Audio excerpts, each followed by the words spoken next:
بسم اللہ والصلاة والسلام علی رسول اللہ صلی اللہ علیہ وسلم۔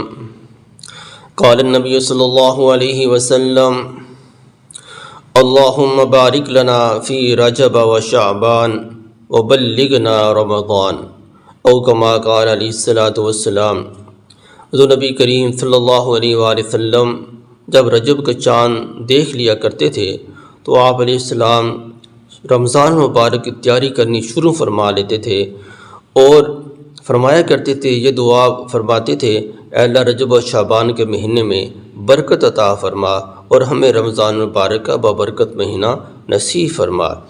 تو رجب اور شعبان کے دو مہینے بھی بہت ہی بابرکت مہینے ہیں۔ تو اسی طرح شعبان المعظم کا جو مہینہ ہے یہ رمضان مبارک کا مقدمہ ہے، یعنی کہ رمضان مبارک سے جو پہلے آتا ہے۔ حضور نبی علیہ السلام اس مہینے کے اندر بکثرت روزے رکھا کرتے تھے۔ تو آپ علیہ السلام فرماتے تھے کہ اللہ تعالیٰ نے اس مہینے کے اندر ایک رات بہت ہی برکت والی لیلۃ المبارکہ اور لیلۃ البراء فرمایا کہ لیلۃ البراء بری ہونے والی رات، بابرکت رات۔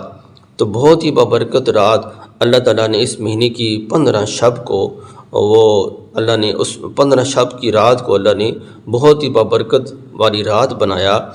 تو اس رات کے اندر حضور نبی کریم صلی اللہ علیہ وسلم نے ارشاد فرمایا کہ اللہ تعالیٰ بنو کلب کی بکریوں کے بالوں کی مقدار گناہ گاروں کی بخشش فرماتے ہیں۔ تو بنی کلب ایک قبیلہ تھا عرب کا جو بکریاں رکھنے کی وجہ سے بہت ہی مشہور تھا۔ ان کے پاس بکریوں کی بہت زیادہ تعداد ہوا کرتی تھی۔ محدثین نے لکھا ہے کہ ان کی بکریوں کی تعداد تقریباً 20,000 یا اس سے کم و بیش ہوگی، یعنی کہ بہت زیادہ تعداد بکریوں کی ان کے پاس موجود تھی۔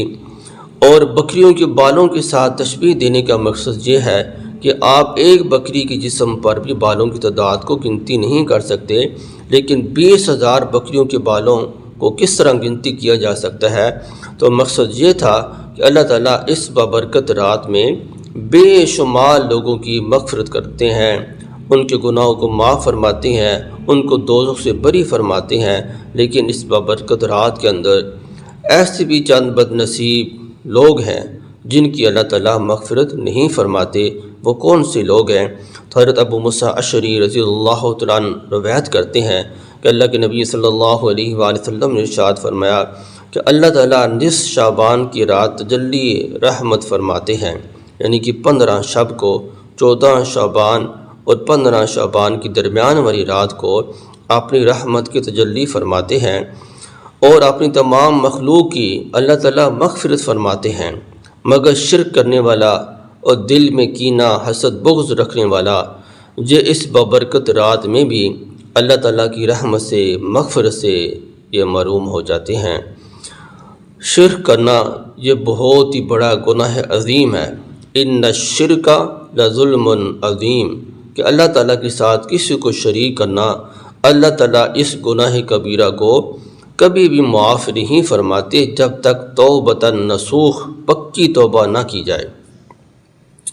اور مشرک کی مثال ایسے مفسرین نے دی ہے کہ وہ جنت میں کیسے نہیں جا سکتا۔ فرمایا کہ جس طرح سوئی کے ناکے کے اندر، سوئی کے سوراخ کے اندر جس میں دھاگا ڈالا جاتا ہے، اس کے اندر سے اونٹ کا گزرنا مشکل ہے، محال ہے، اونٹ نہیں گزر سکتا، اسی طرح مشرک آدمی جنت میں نہیں جا سکتا۔ تو یہ اتنا بڑا گناہ عظیم ہے، تو اللہ تعالیٰ سے دعا کرنی چاہیے کہ اللہ تعالیٰ میں اس گناہ سے بچنے کی توفیق عطا فرمائے۔ اور دوسرا فرمایا کہ کینہ رکھنے والا، حسد رکھنے والا، بغض رکھنے والا اپنے سینے کے اندر دوسروں کے بارے میں، کہ دوسروں کے حالات کو دیکھ دیکھ کر وہ جلتا ہے، سڑتا ہے کہ یہ ایسے کیوں ہو گئے ہیں۔ تو ایسا دوسروں کے بارے میں برا سوچنے والا اس انسان کی بھی اللہ تعالیٰ اس بابرکت رات میں، جس میں بے شمار لوگوں کی مغفرت فرماتے ہیں، لیکن اس کی بھی مغفرت نہیں ہوتی۔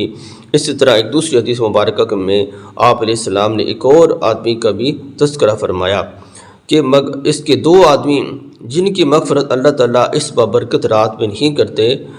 یہ حدیث مبارکہ مشکوٰۃ شریف میں موجود ہے کہ دو آدمی جن کی مغفرت اللہ تعالیٰ اس بابرکت رات میں نہیں کرتے، ان میں سے ایک تو ہے کینہ رکھنے والا، اور دوسرا ساتھ فرمایا کہ قاتل، جو بے گناہ کسی انسان کو قتل کرتا ہے تو اس قاتل کی بھی مغفرت اللہ تعالیٰ اس بابرکت رات میں نہیں کرتے۔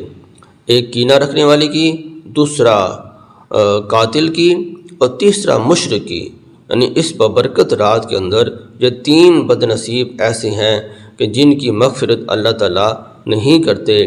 باقی بے شمار لوگوں کی اللہ تعالیٰ اس بابرکت رات کے اندر مغفرت کرتے ہیں، انہیں جہنم سے بری فرما دیتے ہیں۔ دعا کہ اللہ تعالیٰ ہمارا شمار بھی انہی لوگوں میں فرما دے کہ جن کی اللہ تعالیٰ اس بابرکت رات میں مغفرت فرما دیتے ہیں، بخشش فرما دیتے ہیں، دوزخ سے بری کر دیتے ہیں۔ والسلام علیکم ورحمۃ اللہ وبرکاتہ۔ سبحانک اللہم وبحمدک، نشہد ان لا الہ الا انت، نستغفرک ونتوب الیک۔